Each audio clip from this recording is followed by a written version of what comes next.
Hi guys, welcome back. இந்த வீடியோவில் transparent text எஃபெக்டை எப்படி கிரியேட் பண்ணுறத பார்க்கலாம். ஆல்ரெடி நான் சாம்பிள் இமேஜை இம்போர்ட் பண்ணிட்டேன். ஒரு நியூ லேயர் கிரியேட் பண்ணிக்கோங்க.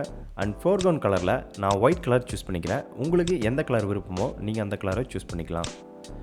கண்ட்ரோல் பேக் ஸ்பேஸ் என்டர் பண்ணி லேயர் 1ல் ஒயிட் கலரை ஃபில் பண்ணிடுங்க. ஸோ இந்த லேயர் 1க்கு நம்ம டிரான்ஸ்பரண்ட் இமேஜ்னு நேம் வச்சுக்கலாம். ஸோ நம்ம அந்த டிரான்ஸ்பரண்ட் இமேஜ் இவ்வளோ பெருசு நமக்கு வேணாம். ஸோ இதோட சைஸை வந்து கம்மி பண்ணிக்கலாம். கண்ட்ரோல் T கிளிக் பண்ணுங்கள். ஆல்ட் கீ ஹோல்ட் பண்ணிங்கன்னா உங்களுக்கு entire with and height both வந்து சேமாக வந்து ரெடியூஸ் ஆகும். இது மாதிரி ஹைட்டு வந்து ரெண்டு சைடுமே வந்து உங்களுக்கு கம்மியாகணும்னா ஷிஃப்ட் கீயை ஹோல்ட் பண்ணிக்கோங்க. வித்து வந்து உங்களுக்கு சேம் சைஸ் இன்க்ரீஸ் அல்ல டிக்ரீஸ் பண்ணணுன்னா ஷிஃப்ட் கீயை ஹோல்ட் பண்ணிக்கோங்க. எனக்கு இந்த சைஸ் ஓகே. ஸோ நான் செக் மார்க் பண்ணிக்கிறேன். நெக்ஸ்ட் டெக்ஸ்ட் டூலை பிக் பண்ணிக்கோங்க. உங்களுடைய கண்டென்ட்டை டைப் பண்ணிக்கோங்க. நான் வந்து வைல்ட் லைஃப்னு டைப் பண்ணிக்கிறேன். அண்ட் என்னோடய டெக்ஸ்ட்டோட சைஸை வந்து 450 அப்படிங்கிறத வச்சுக்கிறேன். இந்த டெக்ஸ்ட் வந்து இந்த இமேஜோட சென்டரில் எனக்கு வரணும். ஸோ அதுக்காக ரெக்டாங்குலர் மார்க்கி டூலை செலக்ட் பண்ணிவிட்டு என்டையர் இமேஜை செலக்ட் பண்ணிக்கிறேன். எகைன் மூவ் டூலை பிக் பண்ணிவிட்டு ஹரிசாண்டலாகவும் வெர்டிக்கலாகவும் என்னுடைய டெக்ஸ்ட்டை சென்டரில் அலைன் பண்ணிக்கிறேன். அண்ட் செலக்டை கிளிக் பண்ணி நம்ம செலெக்ஷனை டீசெலக்ட் பண்ணிக்கலாம். லேயரில் நம்ம டெக்ஸ்ட்டோட தம்ப்நெயில் கிட்ட வந்து கண்ட்ரோல் கீயை ஹோல்ட் பண்ணிங்கன்னா உங்களுக்கு ரெக்டாங்குலர் செலெக்ஷன் டூல் வரும். ஜஸ்ட் ஒன் கிளிக் பண்ணுங்கள். ஸோ இப்போ பார்த்துட்டிங்கன்னா நம்ம டெக்ஸ்ட் மட்டும் செலக்ட் ஆகிருக்கும். இப்போ நம்ம டெக்ஸ்ட்டை இன்விசிபிள் பண்ணிடலாம். டிரான்ஸ்பரண்ட் இமேஜை செலக்ட் பண்ணுங்கள். அண்ட் ஆல்ட் கீயை ஹோல்ட் பண்ணிவிட்டு ஒரு நெகட்டிவ் மாஸ்க் க்ரியேட் பண்ணிக்கோங்க. இப்போ நம்ம டிரான்ஸ்பரண்ட் டெக்ஸ்ட் எஃபெக்டை க்ரியேட் பண்ணியாச்சு. ஸோ இந்த இமேஜ்க்கு இன்னும் கொஞ்சம் கலர்ஃபுல்லான லுக் கொடுத்துடலாம். எகைன் ஒரு நியூ லேயர் க்ரியேட் பண்ணுங்கள். ஸோ அந்த லேயருக்கு கிரேடிங் அப்படின்னு சொல்லிட்டு நேம் வச்சுக்கலாம். எகைன் அந்த கிரேடிங்கை நம்ம டிரான்ஸ்பரண்ட் இமேஜ்க்கு பேக் சைடில் கொண்டு வந்துடுங்க. ஜஸ்ட் ட்ராக் அண்ட் ட்ராப் பண்ணுங்கள். எகைன் நம்ம கிரேடியன்ட் டூலை பிக் பண்ணிக்கோங்க. உங்களுக்கு பிடிச்சமான கலரை நீங்கள் சூஸ் பண்ணிக்கோங்க.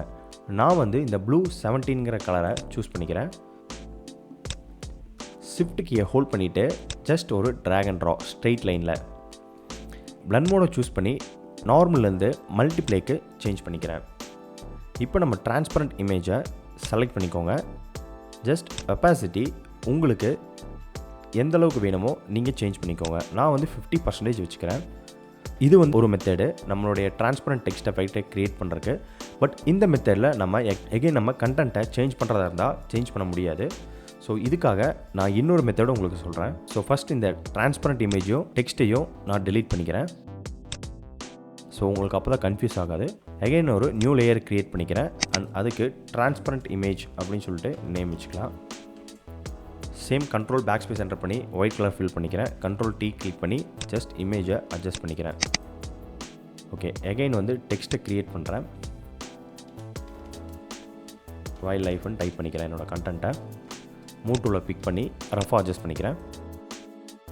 இப்போ நம்ம லேயரில் டெக்ஸ்ட்டோட ரைட் சைட் கார்னர் வந்து டபுள் கிளிக் பண்ணுங்கள். இந்த லேயர் ஸ்டைல் பேனலில் நாக் அவுட்டுங்கிற ஆப்ஷனில் வந்து பார்த்துட்டிங்கன்னா ஷாலோ அப்படிங்கிற ஒரு ஆப்ஷன் இருக்கும். அதை செலக்ட் பண்ணிக்கோங்க.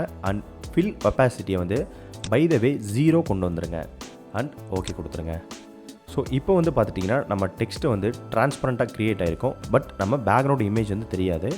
ஸோ இதுக்காக கண்ட்ரோல் கீயை ஹோல்ட் பண்ணிவிட்டு நம்மளுடைய டெக்ஸ்ட்டையும் டிரான்ஸ்பரண்ட் இமேஜையும் செலக்ட் பண்ணிவிட்டு கண்ட்ரோல் G கிளிக் பண்ணுங்கள். இப்போ நம்ம இமேஜ் வந்து குரூப் ஆயிடுச்சு. ஸோ நம்ம டிரான்ஸ்பரண்ட் இமேஜ் க்ரியேட் பண்ணியாச்சு. இப்போ நீங்கள் இதை மூவ் பண்ணிங்கன்னா உங்களுக்கு டெக்ஸ்ட் வந்து மறைய ஆரம்பிக்கும். ஸோ இதுக்காக டெக்ஸ்ட்டையும் டிரான்ஸ்பரண்ட் இமேஜையும் லிங்க் பண்ணிக்கோங்க. இப்போ நீங்கள் எந்த இடத்துல வேணால் மூவ் பண்ணி வச்சுக்கலாம். எகைன் நீங்கள் கண்டென்ட்டை கூட சேஞ்ச் பண்ணிக்கலாம். நான் வந்து லைஃப் அப்படின்னு சொல்லிட்டு ஓகே கொடுத்துட்றேன். அண்ட் நீங்கள் ஃபாண்ட் சேஞ்ச் பண்ணுறதா இருந்தாலும் தாராளமாக சேஞ்ச் பண்ணிக்கலாம்.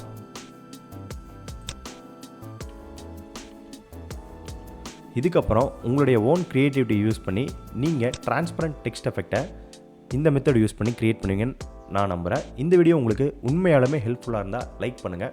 அண்ட் ஃபோட்டோஷாப்பில் நீங்கள் கற்றுக்கணும்னு நினைக்கிறத கமெண்டில் லீவ் பண்ணுங்கள். நான் முடிஞ்ச வீடியோ போஸ்ட் பண்ணுறேன். அண்ட் ஃபைனலி தேங்க்யூ ஃபார் வாட்சிங்.